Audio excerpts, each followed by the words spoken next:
अच्छा लग रहा है। मनोहर लाल खट्टर जी को कभी शंकर जी भी कहानियां बने थे, कभी सीता मैया ने छठ किया था तो राम जी कहानियां बने थे।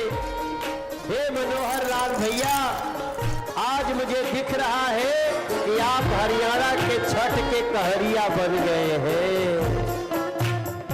बनाए मनोहर लाल कहरिया, जलवा घाटे चहुआ।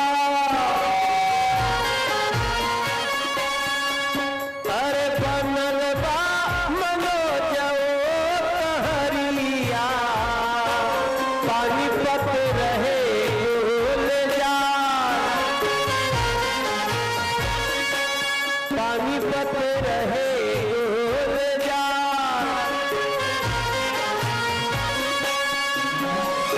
जियत रहा पानीपत के बिरना, छठी मैया होई सहाय। दोनों हाथ जोड़ी के सजनवा, छठिया करे हर साल। अरे दोनों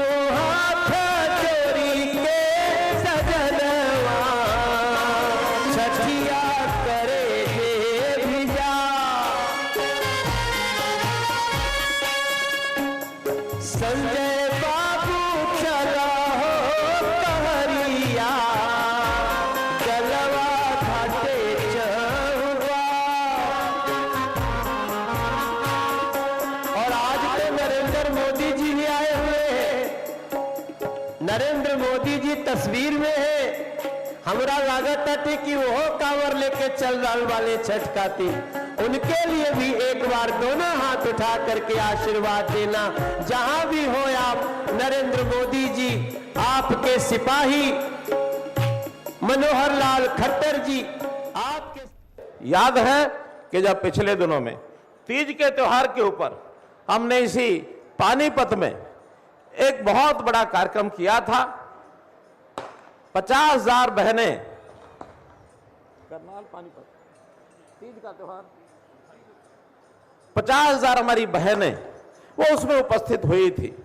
और उसमें हमने कोथली देकर के सभी बहनों के कुशल क्षेम की ये प्रभु से प्रार्थना की थी।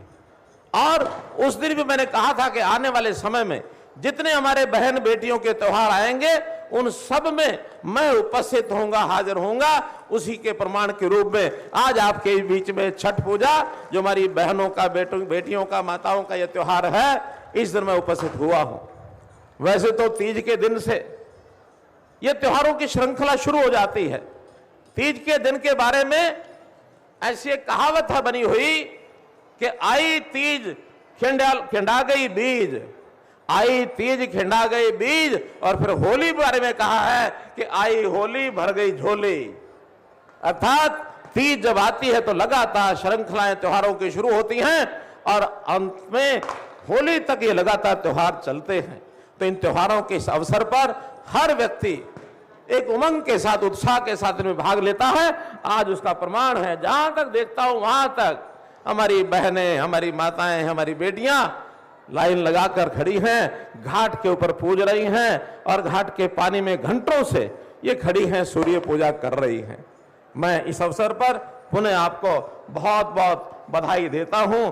मैं इस पानीपत की धरती को प्रणाम करता हूं कि बेटियों के नाते प्रधानमंत्री जी ने और 16 अगस्त 2015 के दिन, 22 अगस्त 2015 के दिन यहां बेटी बचाओ बेटी पढ़ाओ का जो एक अभियान का श्री गणेश किया था, वो भी एक प्रकार से इस मानवता की सच्ची सेवा है कि जेंडर रेशियो अगर ठीक नहीं होगी तो उसके कारण से बहुत ही और बुराइयां समाज में पैदा हो सकती हैं। मुझे खुशी है आपको बताते हुए, इस अभियान के बाद हरियाणा जिस प्रदेश को बेटियों के मारने वाला प्रदेश कहा जाता था, अब बेटियों को बचाने वाले प्रदेश में अग्रणी हो गया है। भाइयों बहनों,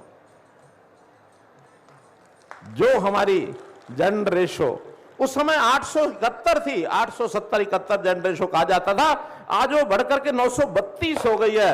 हर 1000 पुरुषों के पीछे 50 से ऊपर लड़कियां जो पेट में गर्भ में मारी जाती थी, उनको बचाने का काम हरियाणा ने किया है मित्रों। ये वो पानीपत की धरती है ही ये सब हुआ था। गुरु तेग बहादुर जी का जो हमने एक यहां बहुत बड़ा उत्सव किया था, वो भी हरियाणा की जनता के लिए एक प्रकार से बहुत ही स्मरणीय वो विषय है। तो आज के मैं कार्यक्रम की बात करता हूं तो आज ये पूजा का त्योहार है और ये अर्चना का त्योहार है, उपवास का त्योहार है। हमारी बहनें उपवास रखती हैं और एक प्रकार से मंगल कामना सबकी मांगती हैं, सबके शारीरिक दृष्टि से स्वस्थ होने की मंगल कामना की ओर इनकी ओर से ये जो पूजा की जाती है।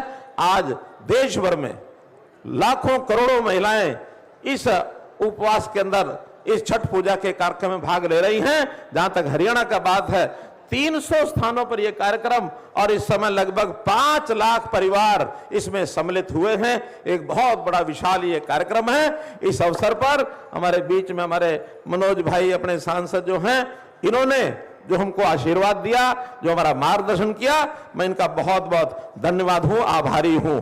मित्रों, भाइयों बहनों, आज के इस अवसर के ऊपर जैसा बाकी स्थानों पर ये कार्यक्रम हो रहे हैं, बहुत सी सुविधाएं उन स्थानों पर लोगों से की ओर से मांगी जाती हैं। ये अवसर एक और बात याद कराने का भी है कि ये त्योहार हमारे यहां से 30 किलोमीटर दूर करनाल में बहुत धूमधाम से मनाया जाता है, क्योंकि इस दिन हम सूर्य देवता की पूजा करते हैं, छठी मैया की पूजा करते हैं। कहते हैं सूर्य भगवान, छठी मैया, ये भाई बहन का इनका रिश्ता रहा है और सबसे पहले सूर्य भगवान की पूजा, ऐसा कहा जाता है महाभारत काल के अंदर, क्योंकि कर्ण को ऐसा कहा जाता है वो सूर्य पुत्र कर्ण थे और कर्ण सबसे पहले उनके नाम से जो करनाल शहर बना है, दानवीर कर्ण, उन्होंने सबसे पहली पूजा करनाल के स्थान पर सूर्य देवता की थी, जहां आज सूर्य मंदिर बना हुआ है। बहुत हम सौभाग्यशाली हैं कि हमारे यहां करनाल से ये कार्यक्रम शुरू हुआ और आज सारे देश भर में, दुनिया भर में इस कार्यक्रम को मनाया जाता है। तो मैं तो आपसे ये कहूंगा कि जैसे हमने करनाल में ऐसे उत्सवों के लिए बहुत सी व्यवस्थाएं की हैं, साफ पानी वो आना चाहिए, उसके लिए घाट बनने चाहिए। तो यहाँ के हमारे बंधुओं ने भी हमको ये कहा था कि यहाँ के घाट की व्यवस्था हमारे यहाँ नहीं है, तो मैं उसके नाते से आपको ये बताना चाहता हूँ कि अभी तक जो घाट है बहुत कच्चे घाट है नहरों के ऊपर। यहाँ 2 नहरें चलती हैं, उन नहरों के ऊपर एक आहुलाना डिस्ट्रीब्यूटरी जो NFL के पीछे जो 700 फुट लंबा जो घाट है उस पर निर्माण करने की मांग आई है। तो सबसे पहले तो मैं आपकी जानकारी के लिए बता रहा हूं कि इस जमीन को हमने घाट के लिए उपलब्ध करा दिया है और ये घाट जो है बनाया जाएगा, 2 करोड़ रुपया इसके ऊपर खर्च आएगा। तो इस घाट की मंजूरी मैं देता हूं। इसी प्रकार से मित्रों, इसी नाते से एक दूसरी मांग जो है, असंध रोड पर थर्मल चैनल, वहां भी 300 फीट घाट के निर्माण की ये एक आवश्यकता बताई गई है। डिपार्टमेंट ने उसको भी फिजिबल कर दिया है। 1 करोड़ रुपया लगा करके उस घाट की भी मंजूरी मैं देता हूं। इसी प्रकार से बाबरपुर पुल जो है वो मुख्य ड्रेन नंबर 2, वहां भी एक घाट बनाया जा सकता है। 300 फुट के घाट के निर्माण के लिए 2 करोड़ रुपए की मंजूरी उस घाट की भी मैं देता हूं। भाइयों बहनों, एक बात और मेरे सामने रखी गई थी कि दोनों नहरों के बीच में एक जमीन है गांव की, और वो जो गांव है हमारा महराणा, उस गांव की महराणा की पंचायत से बात की है, अभी उन्होंने सहमति नहीं दी है। मैं उनसे आग्रह करूंगा कि उस 5 एकड़ का अगर वो सहमति दे दें, बदले में हम उनको 5 एकड़ जमीन कहीं और दे सकते हैं। अगर वो मिलती है तो आपको उपलब्ध कराएंगे, और किसी कारण से पंचायत नहीं देती है तो उसमें से एक भूमि का टुकड़ा जिसके ऊपर सूर्य मंदिर का निर्माण हो सके, वो भूमि का एक टुकड़ा छोटा आपको जरूर लेके दिया जाएगा। और जब जमीन का प्रबंध हो जाएगा तो प्रारंभ में पहले एक प्रकार से पहले चरण में पहली किस्त के रूप में आज ही मैं जमीन लेने के बाद 21 लाख रुपया उस मंदिर को बनाने के लिए भी मंजूर करता हूं। भाई बहनों, यहां आपको पता है